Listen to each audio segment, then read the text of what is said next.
Welcome to the Cyber Business Podcast, where we feature top founders and entrepreneurs and share their inspiring stories. Now, let's get started with the show.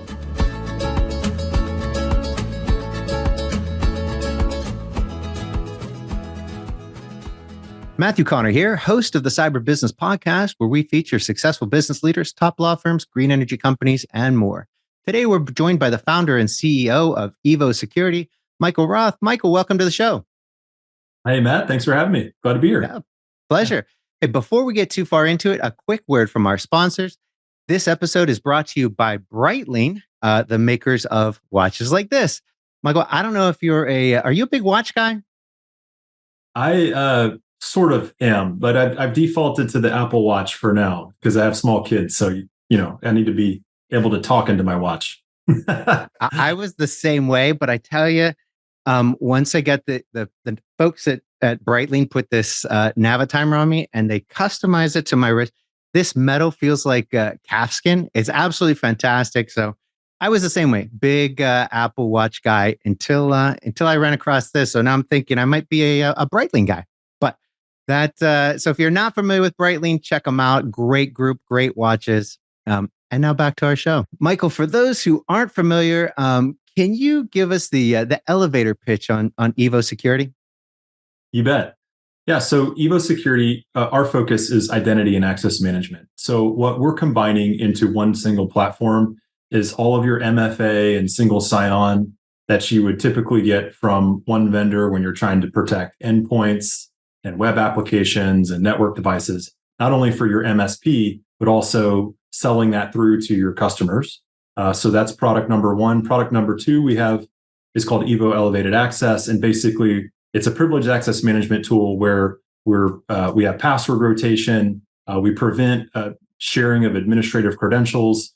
And then we also make sure that end users can only do what they're supposed to do on their machine. So we take two individual products and we're combining them to one platform. And that's just the beginning for us. So we want consolidation, competitive pricing, and a lot of value packed into one thing. I love it. Now, you guys are also kind of a channel-only group, right? Is that right? That's right. 100% channel, MSP, MSSP only. That's all we build for. Fantastic. So now I really want to dive into your identity access management because you guys are, I'd say, very competitive and similar to Duo, wouldn't you say? Yeah, our Evo Secure Login is absolutely, head to head. That's what we go against every day for sure. Okay, fantastic. And so that begs the question: Evo versus Duo. Who wins and why? Great question. Well, first of all, in case you're from Duo and you're listening, I have an absolute tremendous amount of respect for Duo. I think they've done a great job over the years. They've been able to build a friendly product. Obviously they got acquired by Cisco and they've been around for a while. So they've definitely done a nice job. I think when I was entering the space, I was actually coming out of private equity. Before that, I was an engineer. So I kind of had this engineering designer hat on. And then I also had this sort of financial capital analyst hat on. And I was looking at the market and I was sort of saying like, okay, who is really underserved? There's always a Home Depot and there's a Lowe's, right?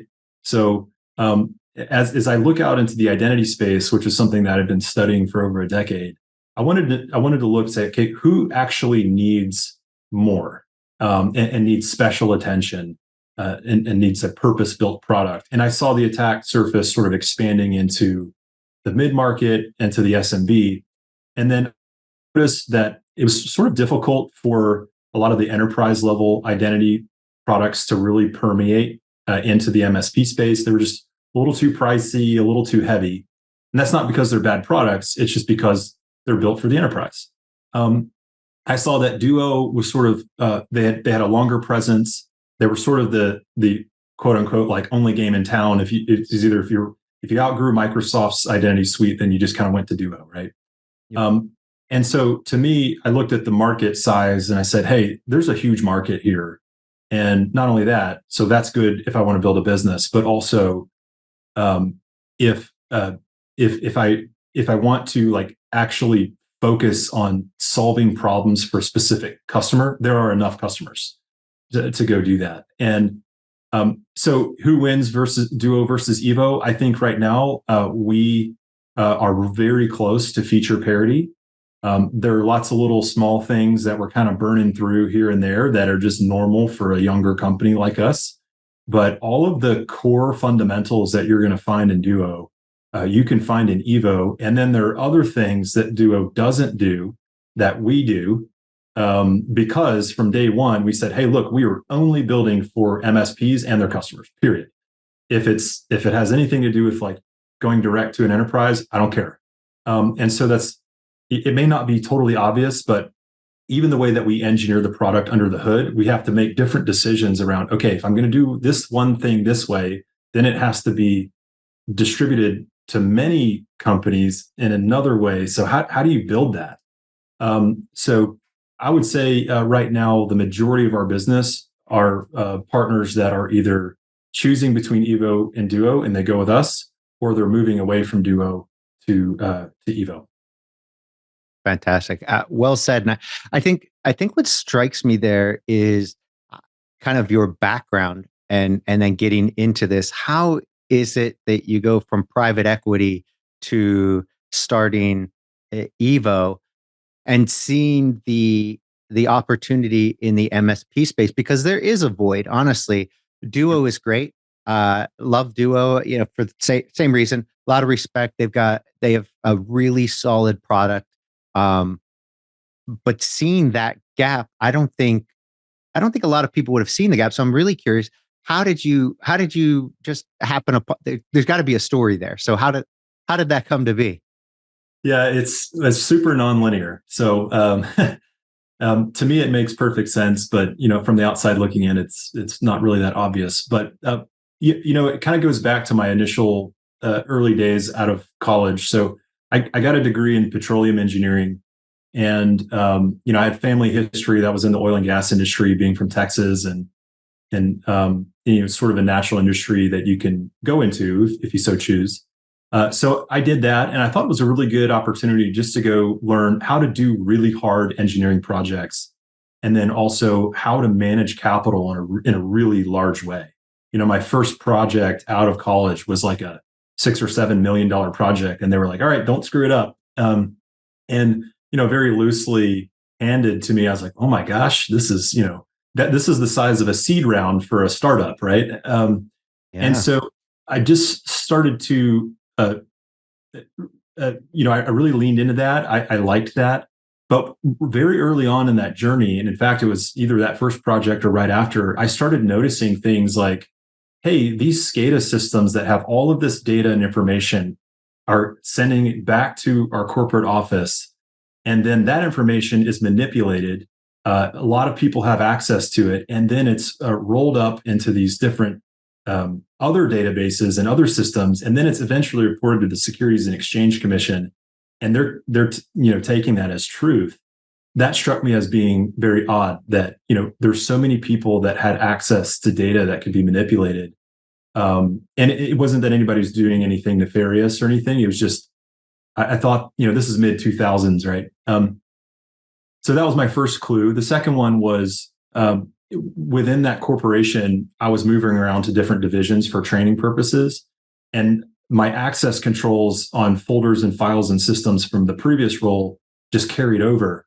And there weren't any sort of definitive, on-off switches there. And so that struck me as a little odd. So you think about like lateral movement for an attacker. If I was breached, that was also when SaaS was kind of just starting to really emerge. So we had passwords to get into certain things, and then we had these passwords to use these web apps. And so all this password management issues started to emerge. I actually went to, there was a little startup incubator in the city that I was working at the time, and I pitched the concept of a password manager. I said, hey, this would be cool if I could just have this place where I can just go grab all my passwords. And then I thought, well, how would you secure that? Like, I guess, do you have one password that that secures all of your password. Well, that seems kind of silly. That doesn't make a whole lot of sense. Well, I totally missed that boat. But I was onto something, and I didn't know what I didn't know at the time. So I said, you know what, cool. I really like the idea of identity. And then the other component there is, I think I was the most annoying engineer to our IT department. I was always asking them questions because I was so curious. I was like, guys, well, how, like, I shouldn't be able to do this. They're like, yes, we know. So we just don't have, great tools to do it. And so I started following companies. Ping had emerged at that time.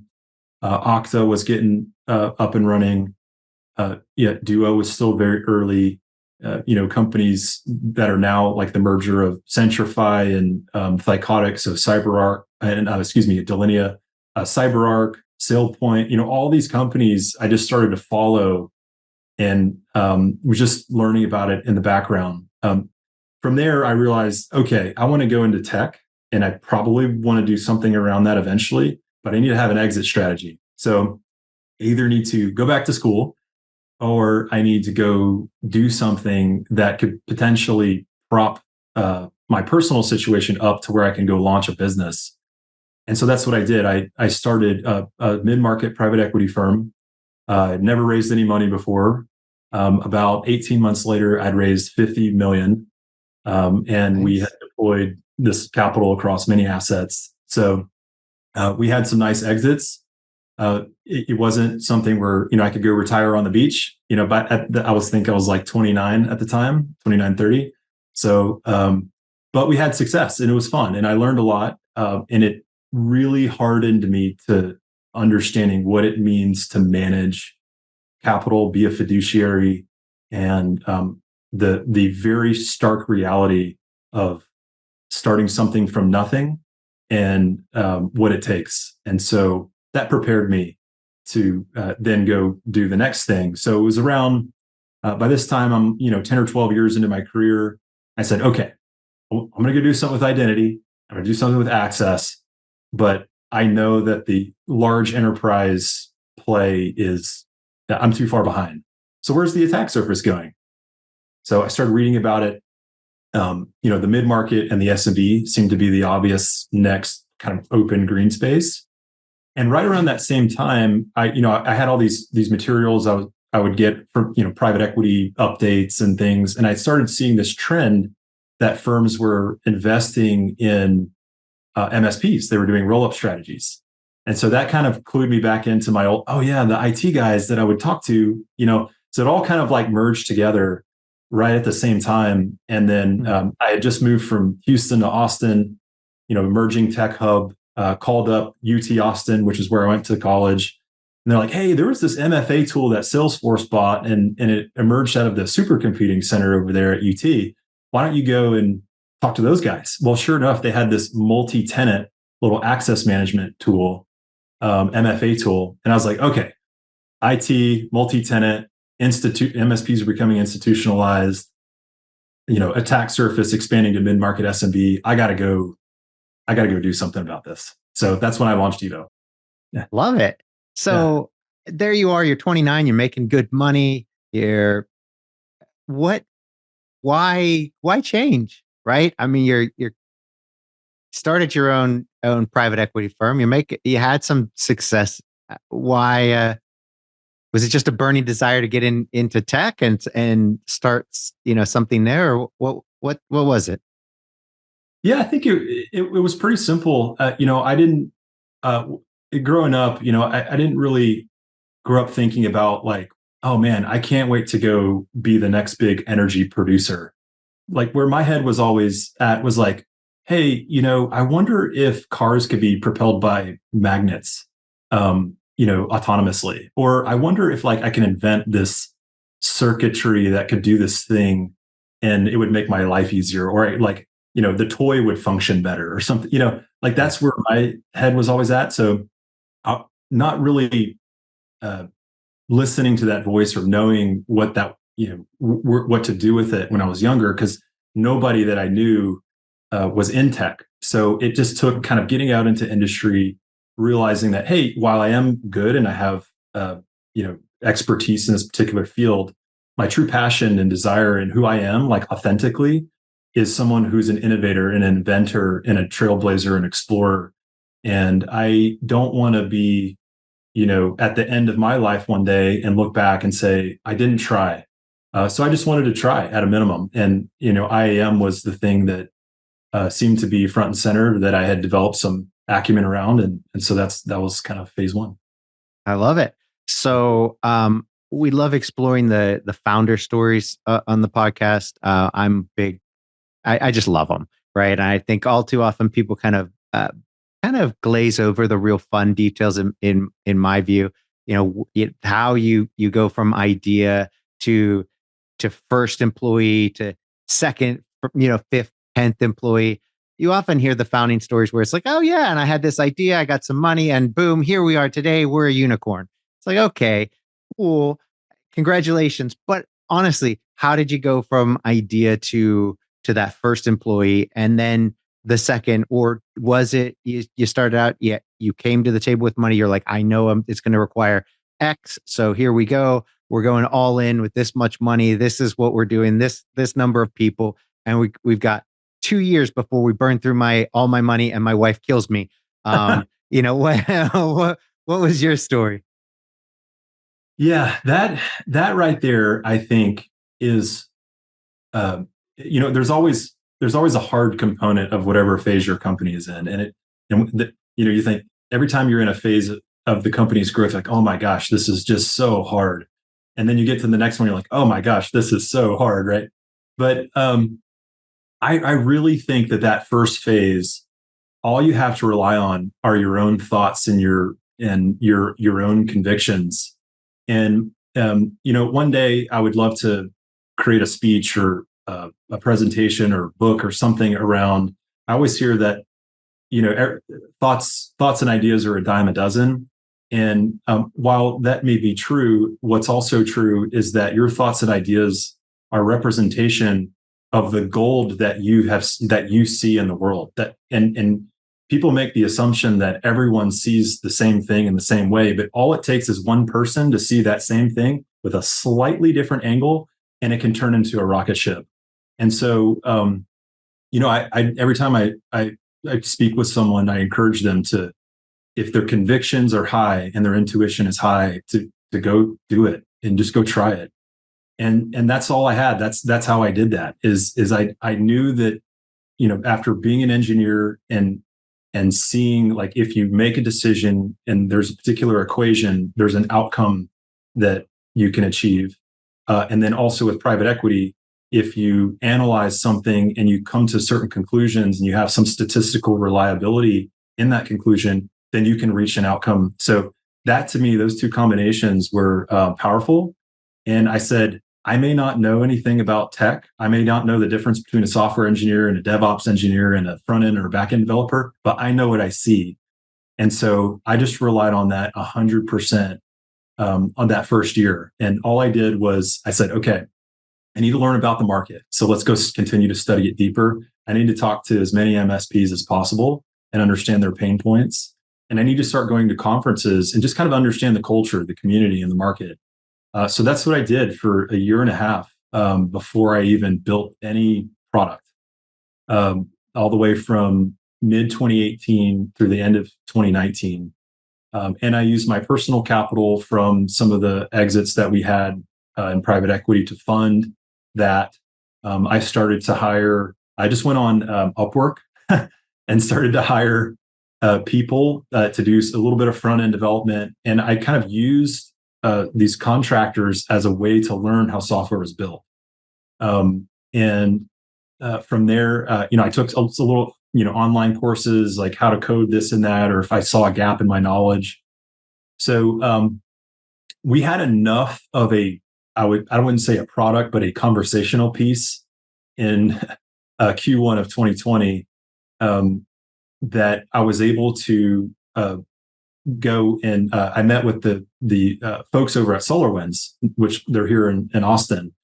And at the time, their head of corporate development, he was on this identity and access management kick. He said, "Hey, I love your concept, like MFA and identity for MSPs, like that's desperately needed." And he said, why don't you come to our Empower show and just collect data? We'll pay your way, like just collect data. So I did. And I had a very positive response from a lot of people, a lot of MSPs. And that's when I knew, hey, I'm onto something here. Right around that same time, I was able to get in touch with a guy who he was at the table. He helped guide the founders of SolarWinds how to actually build their initial monitoring tool. He was at the table with them when they flipped the switch on and launched the company on like hour zero, right? He's actually our executive chairman of the board. He's become a great mentor of mine and a friend. So he was also my first big angel investor. And that's really where the trajectory changed. I then was able to raise some capital in a convertible note, just normal pre-seed type of activity, and just kept adding one person here, one person there, building the company up, building the product up. And then in December of 2021, we had enough evidence and we had enough, I would say, like momentum, where we were able to raise a pre-seed round of 4 million. And that's when it was like, that was December of 2021. So from mid 2018 all the way to the end of 2021 was just, all I had was my conviction and just trying to convince people to like jump on board. And that's really hard. That weighs on you a lot. So yeah, no, I mean, it's one thing for a software guy who's like, look, I've got this thing. I think I noticed that we're both connected to Darren Guccione from Keeper, and I don't know if how well you know him, but we had him on the podcast, and he told the story of Keeper's founding, and they're a great password manager, and so it's funny because it was about that time where you were like, oh, I should do a password manager. That they did their password manager on iOS, and he tells the story. And so it's easy to see how like he was more the business guy and he was there with his software guy and they were doing this. So it's easy to see how when a software guy has an idea and they start piecing it together, and theirs was basically pieced together on a flight to China, and they land and he's like, hey, look, and they're like, oh, this is freaking fantastic, right? And so then the rest is it's kind of history, but it starts there, right? And so hearing your story, though, the thing I love from a business perspective is that, yeah, somebody who understands engineering and problem solving and putting stuff together, and then the private equity part where you're really into the driving forces and the numbers behind business, because you can have the best software in the world, but if the market forces aren't there, if the numbers don't make sense, it doesn't matter, right? You're going to have a really hard time. So seeing it coming from your perspective of, from the private equity side, is brilliant. And I think far too often people undervalue the value of private equity, the role that they can play, and that the knowledge and experience that they bring to the table. I think far too often people conflate it with venture capital, and so they don't see the brilliance of partnering up with a private equity firm that's like, hey, look, we're smart money, we're good numbers people, we can help you out here because you're good at software or whatever. So it's kind of cool seeing you coming from that side. And so I could imagine your fear going back to, it's kind of tough. Here I am, private equity guy saying, hey, I want to build this, not being the software guy. That had to have taken some chutzpah, some real cojones to be like, yeah, I know I've never done software, but I know a thing or two, right? That's got to be tough. Yeah, you make a great point about private equity, though. I think where private equity really shines is they have very powerful understandings or knowledge around global markets, so the macro level, and then micro, right? That's their job, is to understand the forces that are kind of moving and shifting markets and industries, and analytically they're very, very sharp. And so when you think about maximizing margins, making strategic decisions, and then also creating deep value. I think that's one of the biggest things I learned from private equity is they're always trying to create really deep investable value. So if you're going to invest 20 million or 30 or 40 or 50 or 100 million or more into a business, you better be able to create $1 billion or 2 or 10, right? And that the depth of the problem that you're solving and how wide it can go, to me, that's the basis of deep value. And that's what I saw here, is that IAM is a monster category, and it's still growing in the enterprise, and it's relatively untouched in the mid-market and the SMB in a way that it can be distributed at scale to those customers, right? Duo's done a fantastic job because they've been around long enough. And so everyone knows that, hey, I got a Duo mobile app or the Microsoft Authenticator app. But when you start to realize, like, who are the people that turn the knobs and move the dials in the mid-market and the SMB? Well, a lot of those companies are in the channel, and they're MSPs and they're MSSPs, and they're aggregating like crazy. And so, I definitely had to, I mean, you use the word cojones. I mean, I think it was a huge risk. I'm not going to lie. Like, there were some times when I woke up in the middle of the night, I was like, what am I doing? But I just knew it in the core of my gut that I need to keep going here. And, every day I had to, I don't do it as much anymore, but I did, especially during that time, to provide structure, is I had a list. It was called my first next list. And so in order to convert this large amount of voluminous ambiguity into finite steps that are actionable and that make me feel like I have progress and I'm not going crazy, was I create a first next list every day. What's the very first next thing I need to do to move this forward? And sometimes that would be, 20 or 30 items long, and it might just be call Steve. Okay, Steve didn't answer. What do I do next? Call Bill. Like, just whatever that is. And I think that's how I kind of was able to bring some, sanity to what can be a very scary process. Yeah. Well, let's talk a little bit about the future of security, because we've seen, I'd say, a huge increase in the number of SIMs being cloned. So we have clients who, one, like private equity firms, especially, it makes perfect sense.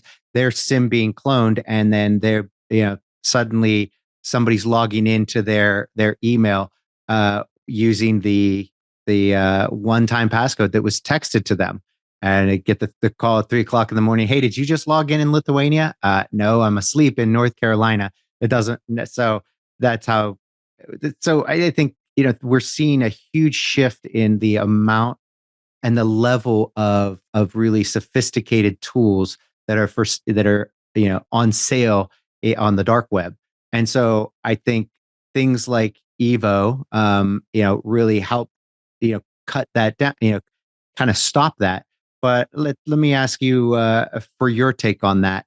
Being the SIM cloning, which I think was kind of science fiction-y 10 years ago and was just in the movies, and now it and was reserved for very high level targets. Now you're seeing it on low level small business targets. What's your take on that, and where does Evo come in and play a role? Yeah, that is it's a great question, a great observation, and I think that kind of goes with the macro trend that I was seeing, and that is that cyber criminals, and they are criminals. We got to realize, like, these aren't just random people and places. These are actual real criminals in the world that have malintent, or they're just bored and intellectually they're looking for a thrill, and what you can get so many tools. Like, you could just buy tools off the shelf now if you're looking to do something nefarious. It's so easy to hack. And I think what people are doing is, and these criminals, and what they're doing is they're saying, okay, before it was exciting to go breach the big enterprise, but now I'm going for volume. I'm going for statistics. I want to just find as many easy targets as possible and then work those angles. And SIM jacking and man-in-the-middle attacks were very easy, right? SMS messages are something that we use every day, and so it's all about fooling the user and social engineering the user, right? And so I would say, if there's an actual SIM jacking sort of situation, and there's a man-in-the-middle attack there, that was probably pretty deliberate. We don't actually at Evo, we do not have SMS authentication at all. We don't offer it for that very reason.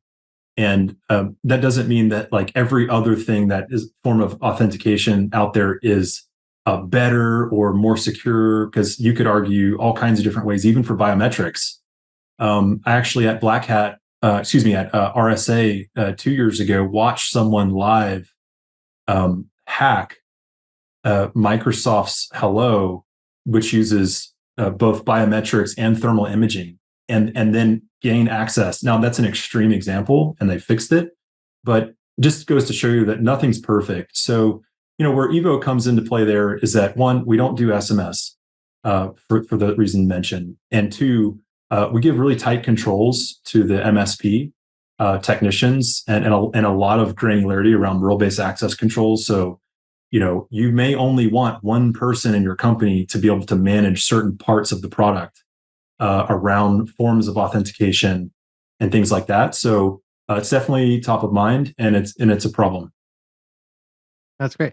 So things like, let's say passkeys, for instance, how do you see this playing a role in, with Evo and the future of security?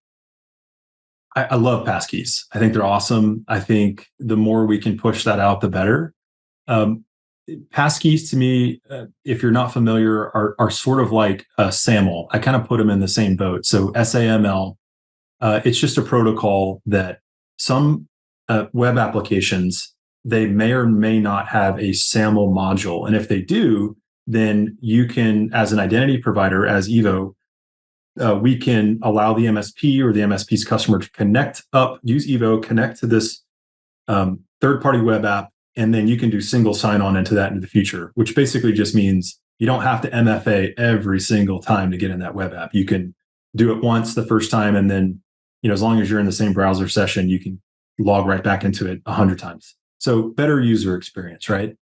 Passkeys also offer better user experience, but in order for them to be relevant, I think globally and at the kind of scale we would all love, that means every third-party vendor in the world has to adopt the passkey structure, which means they have to then spend money to go build that and embed that in their products. In the same way that SAML's been around for well over a decade now, and I would say definitely less than 50%, but probably less than 25 or 35% of all web apps don't. I would say maybe 25 to 35 do have SAML, the rest do not, right? So, or they want to upcharge you like twice the cost just to have it. So I kind of see it as an adoption problem, and until that's normalized, there's always going to be this battle between user experience and you just got to do it, and it's even though the experience may not be there, you still have to protect yourself, because going back to the sim jacking example, they're looking for the easy targets. Yeah, no, it's really interesting how much they're going after small and medium business now. It has shifted so much, and I think, and correct me if you think otherwise, but I think that what we saw during COVID was a lot of cyber criminals found that, hey, now that we can ransom these, somebody, and we can make a ton of money doing this so quickly, it flooded so much money into cybercrime and ransomware that now people have identified that small and medium businesses are the more lucrative targets. It's hard to pull off an MGM. That's tough. It takes really, that is something that takes advanced, dedicated effort.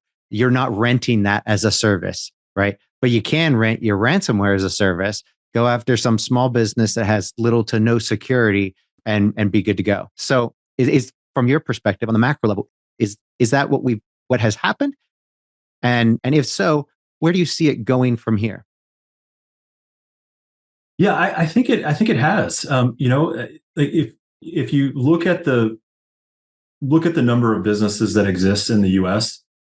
and you kind of do some analytics around it, so and how people are employed, about 50% of the U.S. population are employed by large corporations, which makes up less than 1% of all of the companies in the US, right? So really interesting. And you're like, okay, well, who employs the other 50% of the population? Well, so let's like exclude unemployment, whatever percentage that's at right now. But the remaining percentage of people are employed by small to medium businesses. And that makes up around 99% of all of the businesses in the United States. So if you're a cyber criminal, okay, yeah, you got this larger, more fragmented canvas to go work. But guess what? These are going to be less sophisticated. They're going to be easier targets. And they don't really care if you're a small to medium business and you generate $100,000 in annual recurring revenue, or if you generate $1 million or 10 million. All they care about is how much you're willing to pay to get your livelihood back.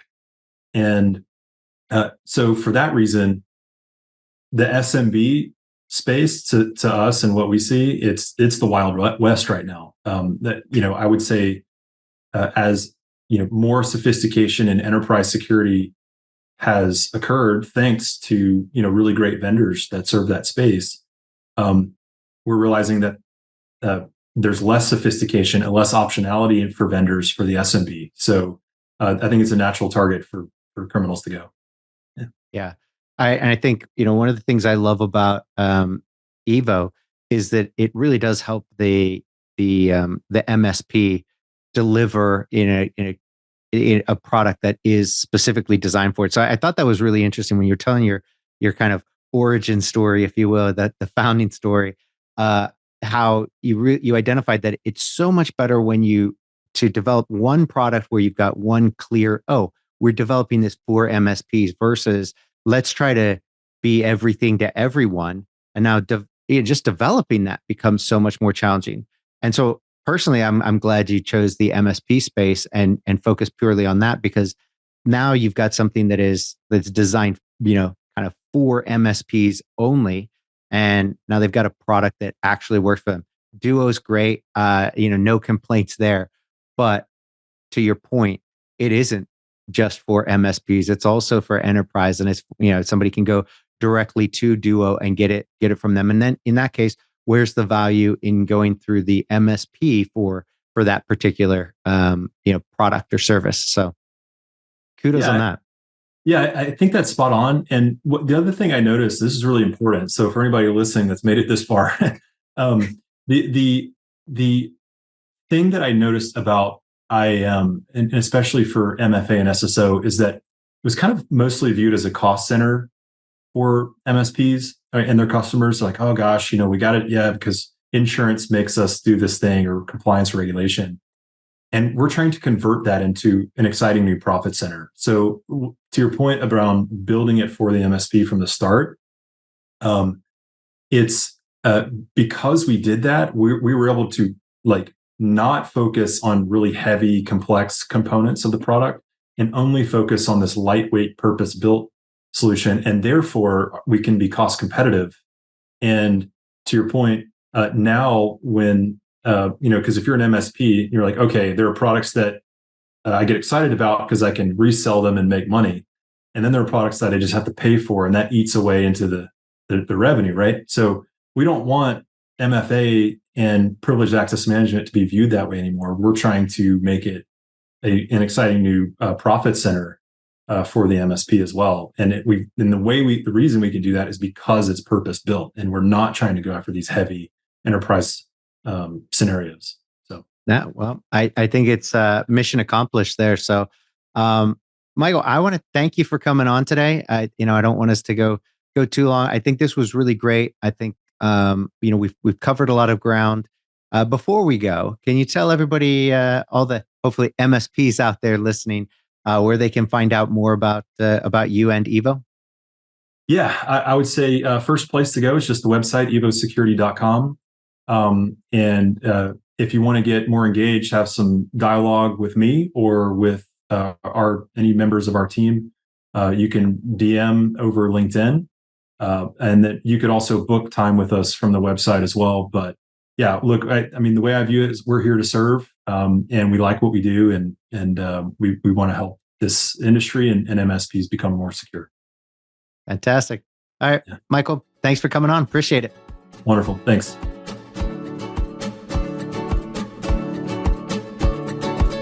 Thanks for listening to the Cyber Business Podcast. We'll see you again next time, and be sure to click subscribe to get future episodes.